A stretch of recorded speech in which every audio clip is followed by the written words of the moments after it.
穿关键时刻，我是周道和。台美的关税跟232条款的细节，今天是通通都出炉了。原本去年大家都很担心，他们可能会针对我们的晶片跟我们的出口会有很大的伤害，但没想到这个世纪的大逆转真的来了。你看到今天一个最看好的讯号，就是台湾的股市今天喷爆了。当今天232一签下去的时候，我们发现一件事情。中国这个地方急得跳脚了，他竟然说什么？你美国怎么可以跟台湾去签这样的协议呢？这协议，具有主权意涵，你再签下去的话，这些后果要自负。这样看起来，这动作未免也太大了吧？直到我们把232条款直接摊开来看，才知道为什么中国他会这么气。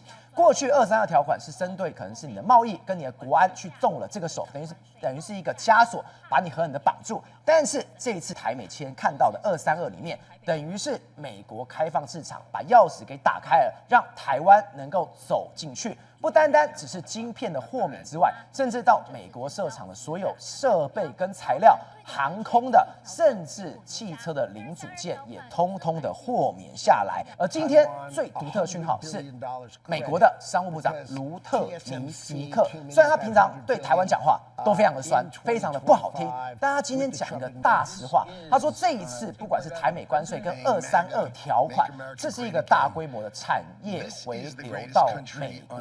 为什么要产业回流到美国？因为要讨好川普，让川普开心。因为川普是要保护台湾国家的关键。好，我们现在接到今天的来宾，第一位财经专家黄世聪，大家好；时事评论员张宇轩，大家好；资深社会记者王瑞德，大家好；台大电机博士张晴玉，大家好；各位观众，大家好。好，这位股市分析师封开平，大家好。好，稍后还有资深社会记者林玉峰以及政经评论家吴家龙会加入我们的讨论当中。宋哥，今天台美关税出炉，232的细节也慢慢出来了。对，到底好还坏？你看一个国家，你就已经知道中国气炸了。对，我们气炸，这表示这对台湾来说一定是利多的。对，没错。今天早上大家都看到说台美达成这个贸易的这个协定嘛，那台湾被课这个15%的关税，那同时是投资2500亿美金，然后呢融资2500亿美金。那另外一个就是说有一个232条款，那232条款来说啊，台湾呢未来可以享受232条款的最优惠的这个待遇。好，那这里面来说，我觉得有几个重点，大家等一下我们再跟大家讲这个关税的状况。但我觉得这里面有一个非常重要，叫做232条款。赵，你知道吗？232条款是要做什么吗？232条款原本一开始美国是要说，这是针对影响我美国国家安全我所发动的一系列的调查。对，这里面有调查，包括说对台湾的半导体、药品啊，什么汽车零组件一大堆。232条款原本是要用来捆住别人的，就是我要对你课关税。但是现在变成是什么呢？美国透过232条款呢，来绑定我的同盟伙伴。为什么我这样说呢？第一个，232条款是国家安全，对，国家安全是攸关美国的国安的时候，如果你能够参与美国的国安的产业，那是你是不是我的盟友？我当然是你最好的盟友。对，你不能够参与的，你就不是我的盟友。那台湾半导体跟美国完全参与在一起，所以表示台湾至少在232条款的美国的定义里面，台湾是美国能够参与美国国安的国家之一。另外第二个是什么？卢特尼克在接受访问的时候，他当然很开心啊。照你知道，我觉得他们美国把这个视为大事。对，你知道为什么美国视为大事吗？因为他是在美国的昨天的时间点，他临时接受 CNBC 的专访。他临时接受了，就是说 CNBC 有一个新闻说，我们刚才这个跟台湾达成了贸易协定，然后他马上就上来了，他上来就讲我们达成了这个贸易协定，讲了很多很多，对，当然里面有讲到，记者有问他一个问题。说你那为什么台湾会跟这个我们美国签？他说到他说呢，因为川普是保护他们国家的关键，所以呢，他们需要让他开心。所以他讲这个话的意思是什么？川普是保护我们国家的嘛？他还讲到国家是什么？国家，中国听到这个句一定气翻天，气爆，它不是国家。对啊，这气翻天。所以不要忘记哦，美国最常干一件事情是什么？战略的模糊。是没错。卢特尼克这战略清晰了。对，他在整个专访里面讲了很多是国家，然后他还讲了什么呢？他说我们跟这个台湾驻美国大使，他讲到大使，大使是个国家，对，他们的外交部发言人马上就说。坚决反对建交国跟我们台湾地区签任何具有主权意涵的官方性质的协定。你看，连中国都认定了，这是有主权意涵，中国自己讲的哦。宋文自己讲啊，他讲这样意思是说，美国承认台湾这个国家的意思了嘛？好，他说美方故意推进跟台湾之间的贸易谈判，严重违反一个中国原则，还有3个这个中美联合公报，停止向台独势力发出这个错误讯号，否则所有后果都由美方承担。所以你知道说气炸了，中国气成什么程度？而且我们今天看到一件事情，什么？为什么中国会这么气？你看到这一张照片，是我们过去跟美国签署一些协议，谈什么？我们都在 AIT 里面。对，是。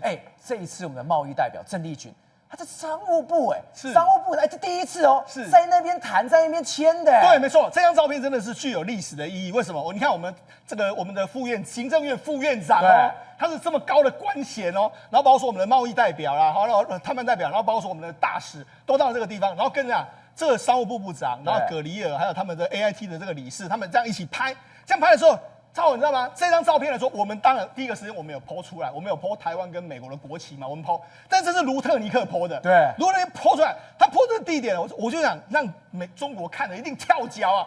你行政院的副院长。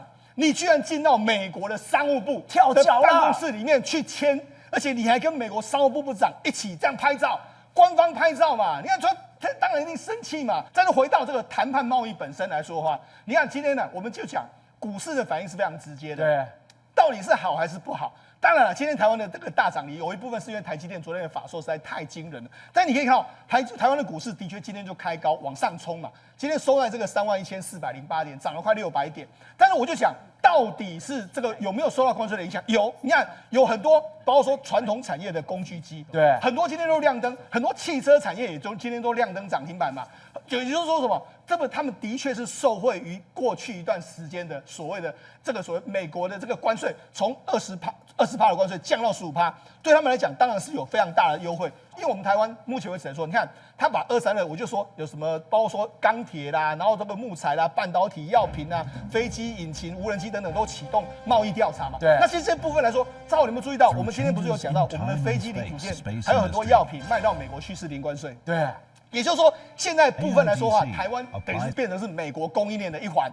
好，另外一个，你看今天你看今天我刚才就说嘛，台湾很多公司都涨停嘛，永彰、正道、大益啦，然后日驰啦、雅力啦，这个恩德，这些都是什么？这些都是汽车零组件，或是说一些相关的这个相关的零件。你看台湾什么学名药、汽车飞机零组件都是零关税嘛，那这些就是在什么在232条款里面嘛。所以也就是说，你看我们台湾的这个加入美国的国安体系里面，简单就这样说。那你既然说我美国国安体系的时候造了，那你是我盟友，我要不要保护你？我当然要保护。对啊，所以才会有卢特尼克说川普要造你们的意思嘛。而且他说了，不是只有这个台积电哦，对，他包括供应链都要去美国投资哦。所以他这是一个新的台湾模式，就是把这个台湾的竹科呢移植到美国去的一个状况。好，那你知道吗？你看卢特尼克说的非常清楚啊，他说呢，如果不建厂的话，会面临100%的关税。但是如果他们承诺在美国建厂的话，就可以在建厂的时候免关税。那为什么？他就专门给台湾的待遇哦。对。好，那为什么这样说？他说，只要商务部批准他们的计划，就可以在美国建设的期间进口相当于建厂产能2.5倍的半导体。也就是说，他们在美国生产100万片，就可以在这段时间进口250万片。对。所以意思哦，假设台积电承诺盖100万片在美国，那它可以在这段时间里面进口250万片。对。这样一个状况。那我刚才不是说吗？你看。他的目标不是这样，40%吗？那你40%来说的话，你把它乘以2.5，不是就是100%？所以他的意思就是说什么呢？你只要把40%美国需要的40%呢，你拿到美国生产之外，其他地方你全部进来都没有问题啊，没关系，青菜里都有丢啊。而且他今天也讲非常白，你在建厂的过程当中2.5倍，你建完之后。我也不会说怎么样，就变成1.5倍，对，一样的，对啊，你就一直盖就对了。所以1.5倍是什么意思？因为你已经在美国有产能嘛，所以你就可以越来越多。所以我来说，它就是这样的，它等于是这样。而且他说什么？美方的目标不是单一产业嘛，它要从整体的这个供应链，什么电力啦，一大堆都全部要过来。然后而且美方也承诺，美方这次承诺什么？他会全力配合台湾厂商，水电什么，他就会完全给你。那当然钱是我们台湾出了，我们台湾自己出过来的一个状况。好，那我跟他讲，那台积电现在怎么做呢？台积电，你看他就说，我们最近在美国购得一个很大的土地，未来可以盖好几个厂。这个很大的土地，这没在开玩笑。对，900英亩是亚利桑那州那一块，对，都被他买下来了。对，那900英亩来说的话，到底是多大？我就直接用一个比喻给大家讲。大概是约莫是我们当然有台北大安森林公园大不大？对，大很大，它是14个大安森林公园这么大。14个大安森林公园，对，所以你就知道它可以盖多少场，大家可以想象。那卢特尼克他有讲啊，卢特尼克来说，他就说一共未来会有。这是他讲的数字哦，他接受专访说会有8座晶圆厂，那加上这个原本的承诺，所以你就知道说，事实上未来台积电在这个美国投资会非常非常巨大。好，那对于台湾来讲的话，我就讲除了我们的这个晶圆的这个产业之外，另外一个是什么？我们的汽车产业。我们汽车产业来说，过去一段时间我们都是20%嘛，对，按20%。但是现在呢，我们都变成是跟日韩一样，都是15%。对，所以我们汽车产业等于是恢复到跟日韩同样一个等级的这个状况。所以我才说，未来来说的话，我们可能输往美国的这个汽车零组件的产业这个订单会增加的一个状况。所以松哥，我们过去在汽车产业想不想把日本跟韩国干掉？对，要啊，是。但是人家日本跟韩国跟美国有签 FTA， 我们很惨啊。对，是。现在。真正要一较高下的时候，就在2026。对，我们在国际上面要杀了。所以简单来说啦，川普利用这一次的贸易谈判之后呢，他组建了一个以美国为核心的新经贸组织。也就是说，你要美国来 ，OK， 反正你现在这个台湾、日本、韩国、什么欧盟都在同一个起跑线上。过去你跟我美国没有 FTA， 你可能比较吃亏。对，现在不会啊，现在台湾就变成我们可以自由的加入到美国的体系里面，所以这个当然对美国是好啊。所以我才讲。这个对我们未来对美国的出口有可能会继续的这个暴增。我跟大家讲，我们就是说过去一段时间来说，我们的最重要的贸易伙伴都是中国大陆跟香港。对。但在去年的时候，你可以注意到，去年出现一个黄金交叉。你看，去年12月的时候，美国出口222，那中国降153。那你看，我们年增率，美国125，那中国已经只有11.3。你尤其是全年度来说，美国是1982，中国是1704，就是中国正式成为我们第2大贸易国，我们美国变成是我们第1大贸易国。对，那这个当然有非常划时代的意义。就人家就去问这个国台办的朱凤莲说啊，请问你这个台湾的这个贸易呢，跟美国已经超越了跟中国的贸易的时候，他怎么说？他就这个台商投资和两岸经贸在2025年保持这个增长趋势。那2025年1月至11月，民进党当局推动所谓的脱锅。等一下，你要笑他，对，他说脱锅，说成脱锅，对，脱钩，他本来讲脱钩，那边脱锅，然后新南向政策，这发言人呢？因为这个的确他们也可能没有小本上面可能没有写，就这样子啊。然后但是问题是，我就讲，现在目前为止来说，的确台湾跟美国的这个经济真的是已经有。台湾跟中国的经济已经有慢慢脱钩，然后往美国去结合。那你更不用讲，照我跟他讲，这一次的贸易协定，我们跟美国的贸易协定谈完之后，我觉得未来呢，我们跟美国的经济一定是绑得越来越深。那加上说，我们既然是美国的核心利益的时候，美国绝对不会放掉台湾。峰哥，现在台美等于是一个新贸易同盟的出现，尤其我们刚刚提到一个最关键的232条款，它不是束缚我们，它是我们前进美国的一个钥匙，一开门我们要杀了。尤其我们讲日本跟韩国，我们要超越它。232，我们终于在同一个起跑点上，不单单只有晶片哦，现在包括了工具机，包括了机器人，我们真的要在国际上面大杀四方了。赵总，你知道吗？我们台湾的企业、中小企业是非常有生命力的。你只要给我一个公平的舞台，那我就能够有强大的一个力量，我就能够克服难关。对。那你知道吗？这一次的这个，其实我觉得这是我觉得让人家觉得最值得注意的，就是工具机产业。我大学念工业工程的，所以说我对这个机械产业，就是对这些黑手产业，我有很亲切感。我以前当研究员的时候，那个台中那个聚落，大概90%我都去拜访过哦。你知道这些黑手产业，他们原来就是日据时代的这个所谓的一个基数留下来，后来日本人撤走之后，他们就摆烂，然后可是我们台湾产业很厉害，很有生命力。我们做了2件事情，一个叫 cost down， 对，我们台湾企业最厉害2招，一个叫弹性制造，就是客制化，而且我们生产线上面，你客户有什么问题，好，我随时调整，对，随时帮你解决问题。老美不是啊，老美我要下班了，什么解决问题，还有什么再说啊？日本人台湾人吃苦耐劳的，日本人是很龟毛，说一定要按照什么小旧厂什么样，每个人的官僚一层一层交代下来。好，台湾就是弹性制造 cost down， 可是台湾偏偏遇到什么20+N， 现在这20+N 撕开来之后，那个叫什么封印解除了，封印解除。我们台湾的这个所谓的一个机。我们讲工具机，其实有一点粗糙。工具机就像比如说龙门加工机、冲床、洗床、压床这些东西叫做工具机。对，我讲的是精密零组件。所以说你说机器人关节，对，滚珠螺杆、线性滑轨这种东西就叫精密零组件。而且在这样我们技术是可以比拟，是可以追日。这个能够追上日本跟德国的，尤其是我们成本很低。对。那可是后来因为去年4月的时候，20家把它打下来，每个人就是很在等于说是在大风雪之中呢求生存。去年工具机业者多惨。对，他说我直接关门了，我不干了。对，很多小厂都关门了。今年终于复活了。现在呢，封印解除，我告诉你，大家打给桥北端，这是大家的地位都一样。对，而且我的成本，我的弹性制造，我做的比你好。你看将来有没有机会？大有机会。我讲一句话，那个叫什么？王宝钏终于苦走寒窑，终于走过来了，终于熬过来了。冲过来了。对，现在不是冲出寒窑而已，现在叫做猛虎出闸，因为它的体质本来就很好，只是因为关税不平等的东西把它压抑住。对啊，我讲2个故事真的台湾很生命故事。我举个例子，像台湾的这个工具机产业里面有一家公司叫做你看它名字叫全球传动，对，叫全球传动。这个是等于说是几乎是台湾中小型社会的缩影。他们他们家族有5个兄弟，两个姐妹，结果家里很清寒，5个兄弟都做童工起来的。他们代工，他们后来代工什么东西，大家知道吗？对，这个是代工。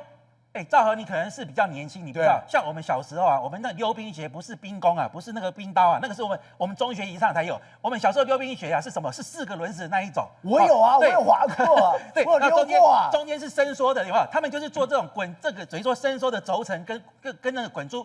对，结果他们从这个做出来之后，他们就成立一家叫台湾滚珠，妈妈也给他们积蓄，他们5个兄弟合啊。可是你知道，台湾的家族就是这样，后来他们那个老四是因为念机械、念工专、念机械的，后来成立之后成为台湾滚珠之后，后来呢，这个开始呢，老三把人带走了老小弟也自己独立出门户，他就跟大哥、二哥成立了一家公司，改名字叫全球传动，名字听起来是不是更好？对，然后终于挂牌上市。挂牌上，而且他以这个高龄之姿他虽然说工专毕，他是念原来的再去念国内念技术大学的硕士，又去念 EMBA， 然后不断的把这个技术精进，就成为怎么样？成为台湾在精密机械里面滚珠螺杆线性滑轨里面的一个所谓的顶尖的翘楚。所以说然后这个就是，然后偏偏又遇到这种所谓的一个贸易的问题，对不对？把他们压到，你看股价几乎快腰斩，现在终于熬过来。你看那个图的最上面最左边是什么当初说美国要制造机器人，我们台湾好兴奋每个人都大涨。突然间呢，在去年川普上来说，川普说关税是我最爱的字，开始呢要往下压了。他从65到32，然后川普说4月说我要课税之后，你看打下来打到很低。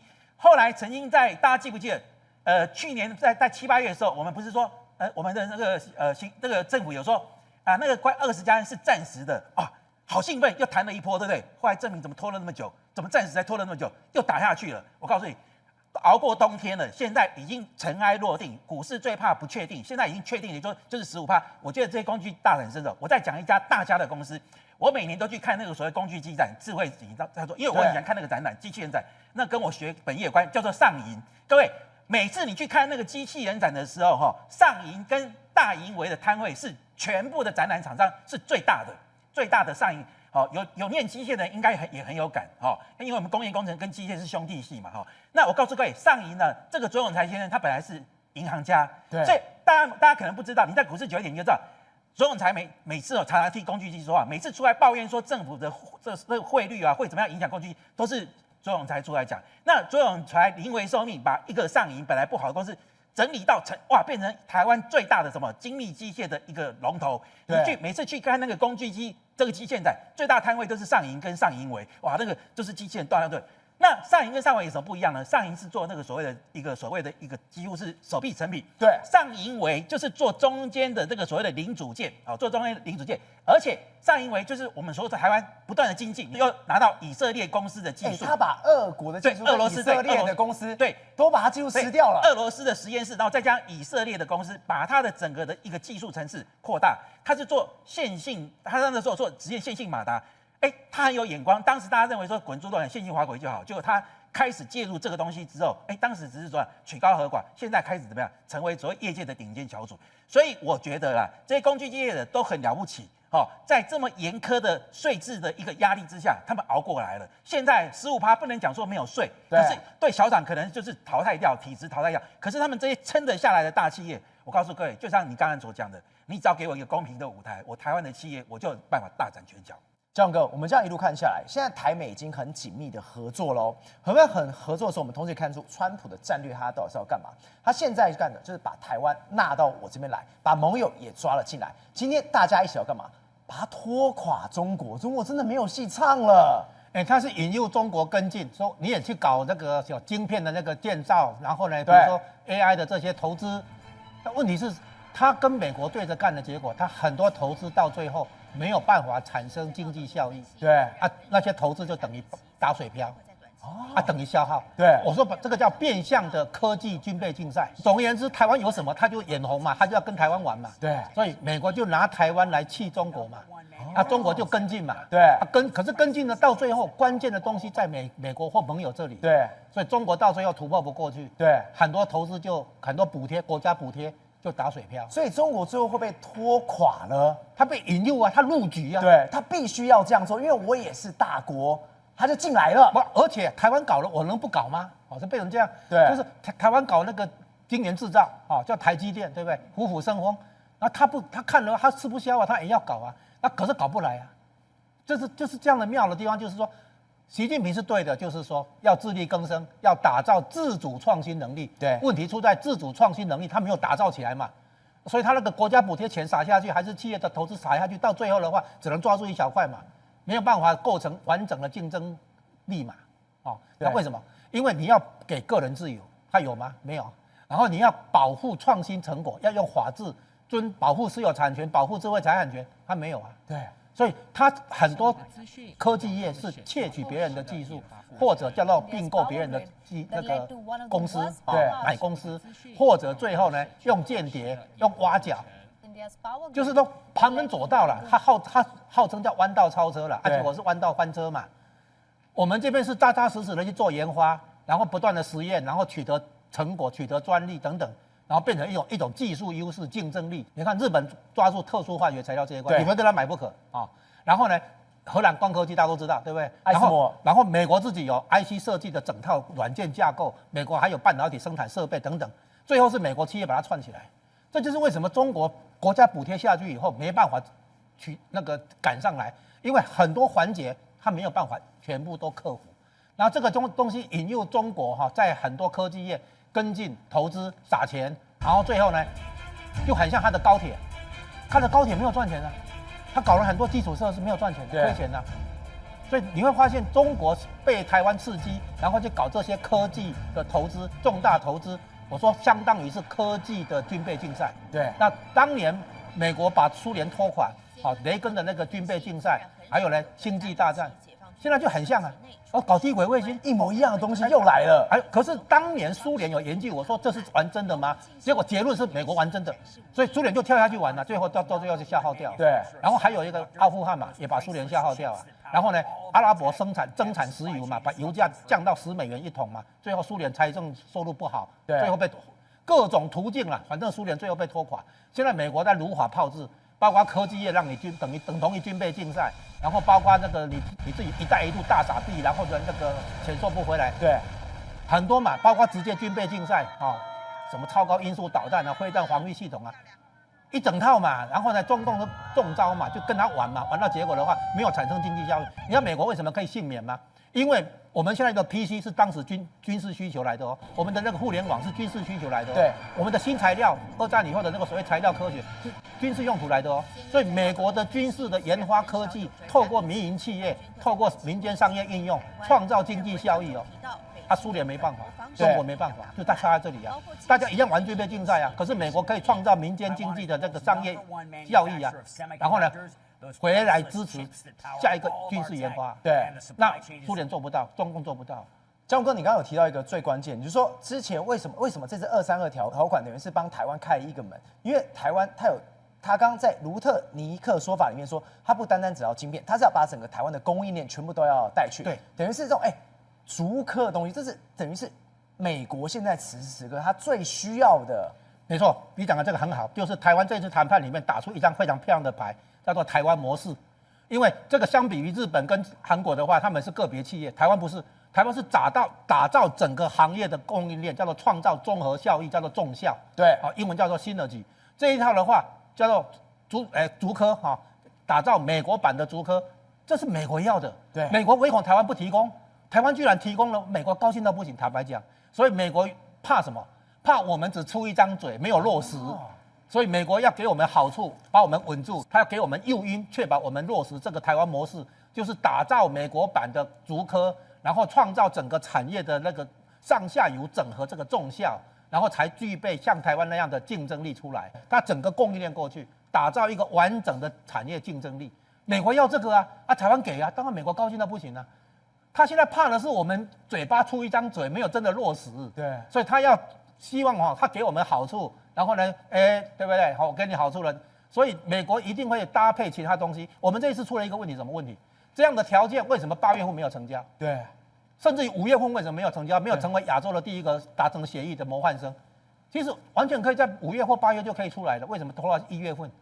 这是第一个问题。第二个问题，美国谈关税是当作国安议题在处理，我们只派经贸团队去，不对，我们应该国安团队跟经贸团队一起出去才对。然后呢，我们可以在经贸这边满足美国的期待跟要求，对不对？台积电的投资产能翻倍，对不对？然后我们从国安这边要东西回来呀，比如说，你给台湾的军事援助10亿美元，额度用了5亿美元而已。对，我们可以开口要20亿美元，可不可以？